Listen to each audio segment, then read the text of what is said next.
சோதரம் இன்று கர்த்தர் வந்திருக்கிற வசனம் ஏசாயா 35:10. நித்திய மகிழ்ச்சி அவர்கள் தலைமையில் இருக்கும். ஆமென் ஆமென். நித்திய மகிழ்ச்சி அவர் தலைமையில் இருக்கும். ஆமென். எவ்வளவு அருமையான வசனம் பாத்தீங்களா? கர்த்தர் நித்திய மகிழ்ச்சியா கர்த்தர் நிரப்புகிற தேவனா இருக்காங்க. யாருன்னா கர்த்தரால் மீட்கப்பட்டவர்கள் திரும்பி ஆனந்த களிப்புடன் சீயோனுக்கு வருவார்கள். எவ்வளவு அருமையான வசனம் பாத்தீங்களா? கர்த்தரால் மீட்கப்பட்டவர்கள் தான் ஆனந்த களிப்புடன் கர்த்தர் நிரப்புகிற தேவனா இருக்காங்க. மீட்கப்பட்டவர்கள் எதுல இருந்து மீட்கப்பட்டவர்னா உலகத்துல காரியங்கள், இச்சைகள், பாவங்கள், சாபங்கள் எல்லாவற்றிலிருந்து கர்த்தர் நம்ம மீட்டு எடுத்து கர்த்தர் நம்ம ஆனந்த களிப்புனா கர்த்தர் நம்ம நிரப்பி நம்ம தலையில மகிழ்ச்சி நித்திய மகிழ்ச்சியா கர்த்தர் நம்ம தலைமையில இருக்கும்படியே கர்த்தர் நம்ம ஆசீர்வதிக்கிற தேவனா இருக்காங்க.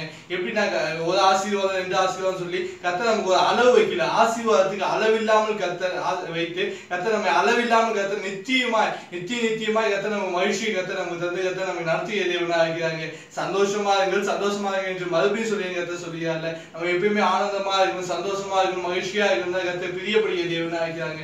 அப்படி கர்த்தர் நம்ம ஆசீர்வதிக்கும் போது நம்ம சந்தோஷம் மகிழ்ச்சி அடைவோம்.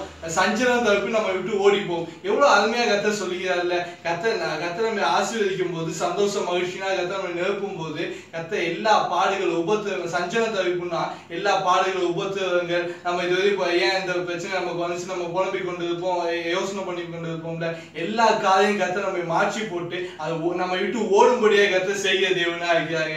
இன்று நம்ம கர்த்தர் நம்ம ஒப்பு கொடுப்போம். எல்லா காரியங்களிலிருந்து கர்த்தர் நம்ம மீட்டெடுத்து நித்திய மகிழ்ச்சி நம்ம தலைமையில் இருக்க முடியாது. நித்தியமா கர்த்தர் நம்ம ஆசீர்வதித்து கர்த்தர் நம்ம நடத்துவதாக. ஆமென்.